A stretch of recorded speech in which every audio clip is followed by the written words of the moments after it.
এক রমজান থেকে আরেক রমজান পর্যন্ত পা দিতে দেরি, পুরো বৎসরেরটা মাফ করতে দেরি করব না।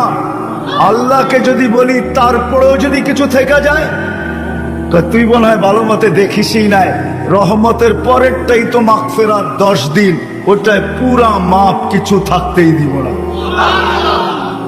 আল্লাহকে যদি বলি কিছু তো থাকুন, হইল না, ভাবলাম বুঝলাম, কিন্তু গাট্টি তো হইল না। গাট্টি বুঝেন? মনে হয় বুঝেন নাই। কি বুঝছেন? যা কামাইছেন তা খাইছেন, খরচ হয়ে গেছে, কিছু গাট্টি আছে নাকি? হ্যাঁ, কি গাট্টি আছে? মাফ হয়ে গেছে, ঠিক না? গাট্টি তো নাই, আছে। আল্লাহ বলে গাট্টি, ভালো তো বাসি, গাট্টির প্রশ্ন চল শেষ 10 দিনে রেখা দিছি লাইলাতুল কদর, এক রাত্র 83 বৎসর, 4 মাস, আর কত বড় গাট্টি চাস? বাঁচবি তো 60-70 বৎসর, এর চেয়ে বড় গাট্টি দিয়া করবিটা কি বল?